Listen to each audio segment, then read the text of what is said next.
Hello, my name is Dana, and this is the Night Terrors podcast.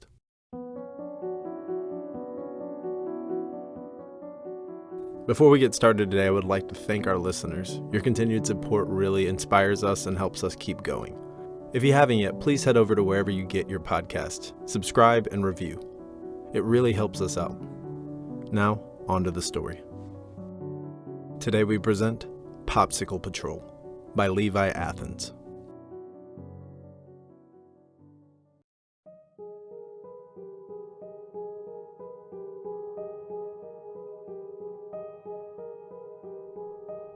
As a state trooper in the cold darkness of Alaska, sometimes I have to go on what we grimly call Popsicle Patrol.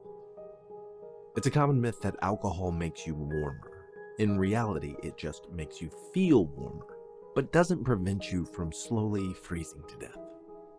Sometimes folks too drunk to drive home from the bar will end up walking home completely unaware of the effects of the elements. One night, I came across an old man frozen blue and laying on the sidewalk. Disturbing as that may be, it's not the eeriest thing I've come across while on patrol in this frozen hellscape. That prize goes to what I experienced just a month ago that still has me up at night. There I was, in the barren darkness, driving my usual route along the icy roads and checking for drunkards along the thick snow-covered environment. It was especially difficult to see since there was a bit of a snowstorm that night. I didn't really expect many people out wandering in this weather. I was just about to head back when I suddenly saw a woman in a large coat walking alone along the side of the road. The snow was coming down in a blinding flurry, and the temperature was much too cold to be walking even with a winter coat.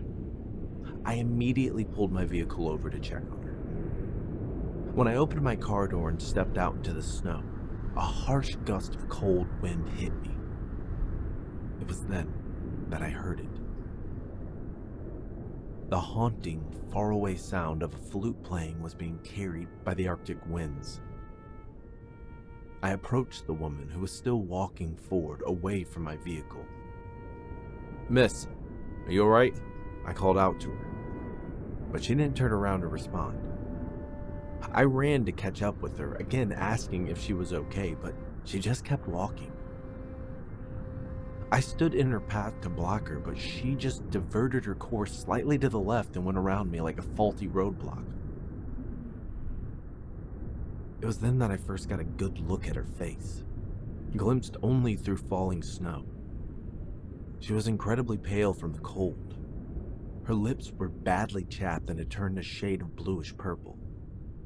It looked as if at any moment she could pass out or succumb to the weather, though, like a zombie, she marched onward. 3 more people then emerged from the blinding storm. A man and 2 women. They too were walking in the direction of the strange woman. I watched as they fell in line behind her like ducklings in a row. I put my hand on the shoulder of the guy at the back of the line. "Sir," I said forcefully, "what is going on?" He managed to break free from me and follow the group. I watched in amazement and horror as yet more people emerged from the seemingly empty black night and began following this peculiar line of people walking along the side of the road in the snow. With all of them ignoring my verbal commands, I half-heartedly attempted to handcuff one of them. But they resisted mightily, shaking me off and continuing to move forward like a machine. Nothing stopped the endless march forward. I didn't want to be aggressive or hurt any of these people. I was trying to help them and look out for their safety, but they remained zombified and unconcerned for their own well-being. Looking back, I wish I had tackled them to the ground or done more to stop their reckless parade. In the moment, however, I didn't. And that haunts me. At that point, there were 5 men and 7 women strolling aimlessly in a row through the snow. At a complete loss for what I should do, I phoned for backup. I'm not sure what the heck is going on, but I've got like a dozen people here in real danger of freezing to death. They're not complying, and I need backup," I said over the radio. I watched as the group veered off onto the icy road. The situation was definitely becoming more dangerous. Now the distant flute playing sounded close, and I could hear it clearly and continuously. Suddenly, they each stopped and began to strip off their winter clothes. When they were all standing stark naked, they began to march once more off in the direction of the woods, their bare feet stepping across the ice-covered pavement. I stood bewildered by the deranged display with a hollow feeling in the pit of my stomach. They walked directly into the pathway of any potentially oncoming traffic as they made their way toward the tree line of the wilderness. Only then did I see where the people were heading and where the sound was coming from. The procession of freezing ghouls moved across the slippery road into the dark, snowy woods just beyond it. There, within the dark woods, stood a small, grotesque creature I can only describe as an elf. In its hands, it held a carved wooden flute. It looked like something straight out of an old folklore story or a fairy tale. Around the being was an aura of purple light. All I could do was stare at this cartoonish abomination as it played its entrancing music. The creature, noticing that I'd seen it, cocked its head to the side like a dog and looked at me with a mischievous expression. I lifted my weapon. It had dark, hypnotic eyes like looking down a deep well. The elf-like being remained unmoved, its lips still pressed to the wooden flute. In that moment, I no longer felt like a police officer aiming a firearm, but like a small child pretending with a plastic toy gun. It was like I had been taken back to my childhood. The disturbing form began to perform a mocking dance, grinning eerily as it played on.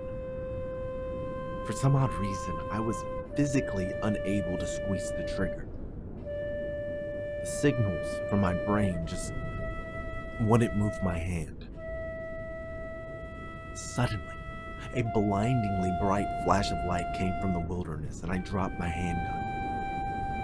I watched as the line of people disappeared into the woods, and no matter how much I yelled or protested, they faded from sight into the strange purple glow, consumed forever into the light. The elf offered only a small chuckle before running off into the woods. When backup arrived, I didn't know what to tell them. There was no trace of any of these people ever being there. So, I made up a lie. I said the pale group of people out there walking had phoned for a friend of theirs to give them a ride home, and that I saw them safely drive away. If only things were so simple. Consider this the police report I should have written that night.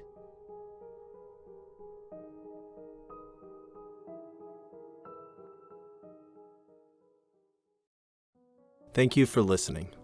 All stories are produced with a Creative Commons license or with written permission from the author.